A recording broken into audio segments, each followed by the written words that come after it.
experience in this life is one of the most understated things a person could ever say. I mean, where do we begin, right? Let's tell everybody your story. So, you were wrongfully committed of murder. You spent 22 years on death row before you were exonerated by DNA evidence. Hello, everyone. My name is Nick Harris, and I was, as Joe said, convicted and sentenced to die for a rape and murder I didn't commit at the age of 21. In 1981, a woman named Mrs. Craig was murdered in Delaware. I have never met the woman. I was in prison on unrelated charges, and I stupidly made up a story to try and get out of those charges. The police soon realized that I was a liar, and they fabricated the charges around me then. So it's ironic that in a few days you're going to Upper Darby, Pennsylvania. And that's where the murder happened, really, basically. And Linda Mae Craig was leaving her job at 4:05 p.m. on December 15th, 1981. She's going home. She gets abducted. I don't know any of this, but I tried in desperation to get out of a lie that this officer put on me. I got pulled over in a stolen car. The cop beats me up. He puts charges on me. I'm facing life imprisonment, and I'm a junkie. Because all of my life I was destroyed by what happened to me at the age of 7. I had my head beaten in by a man with a rock in his hand after he sexually assaulted me. And I did all the stupid things that people can do in the aftermath. I kept it a secret, and I let it foster all the anger in me. I became very aggressive as a child, and I ended up in trouble all the time. And when I was in prison on these unrelated charges to the murder, I stupidly fell into that mindset of desperation of trying to get out of it. So the police put a prisoner in the cell next to me. He said I confessed to him. I was given a 3-day trial. I was sentenced to death and put on death row. And then, stupidly, I escaped from prison in 1985 and ended up on the FBI's most wanted list. How'd you get out? I was being transported to court, and the sheriffs were being cool with me at first. They were talking about what was going on in Philly. They were two nice guys, like 60, 68, 67. And we drove 5 hours from one of the hardest prisons in America called Huntington. And I left there after spending 2 years of my first 2 years in silence. So if you opened your mouth, they would come in and beat your head in. So I was so glad to get in the car because my mom was waiting in my lawyer's office because they were going to give me a review of my trial because they withheld so much evidence. So I was eager to go to court. And it was the coldest day of 1985, February 15th. We stopped at a gas station in Exton, Pennsylvania. And as I got out of the car, the officer driving pulled past the cubicles. Now we all got out of the car and ran over to the cubicle together, and I went in and started peeing. And the officer's holding the door for me, and my eyeglasses start fogging up. You know what I mean? Because you go from the freezing cold to the warm to the cold, your eyeglasses. So all I know is I turn around and I come out, and he has the door like that, and I put my head down, go under his arm, and I turn left and go back to the car. And the dude smoking a cigarette doesn't know that his partner went into the cubicle to piss. And as I'm running back to the dude, he pulls his pistol out and point blank shoots at me, Joe, like, pow. And as it went past my face, I was like, oh shit. I hit the ground. I ran, and he's following me with the gun. I could feel it like I was waiting for him to blast me, you know? Why did he shoot at you? Because he thought I overpowered his partner. Oh. He doesn't know. His testimony at trial was, I turn around, Nick's running at me, my partner's down or gone. I pulled my gun and he runs, and I wasn't going to let a death row prisoner run. So I tried to stop him. I shot. So I run around the corner. I hit the ground. I ripped all the skin off my hands. I run around the corner and I fly towards this restaurant, and there's all these people innocently eating dinner. And I'm running right towards the plate glass window because he ain't going to blast me, you know? And I ran like I knew he couldn't shoot. And then I shot around the corner. And I ran down to a gas station. I tried to steal a car. That didn't work. Then I ran like 400 yards, 400 yards, 400 yards, and I hid behind the car I just escaped from. And I was laying in the weeds behind the gas station about 50 yards from them while they were screaming, who was the bigger idiot for letting this happen? And I was thinking, oh my God, like, what am I doing? What do I do, Joe?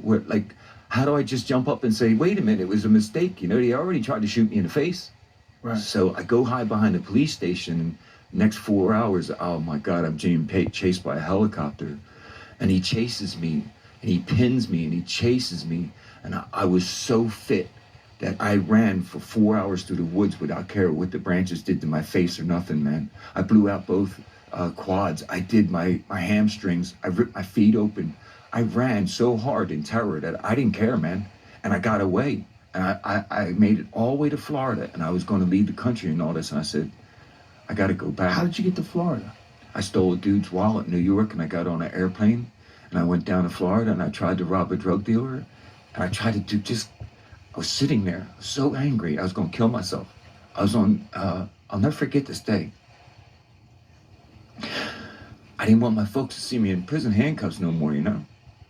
So I was going to buy a raft, and I was going to go out in the ocean, and I was going to have one last party with all the foods that I loved.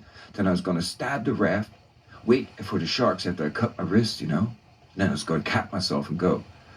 Then I said, no, I'm going back. So I turned myself back in. They put me on death row in Florida. And I went back and I faced it, you know?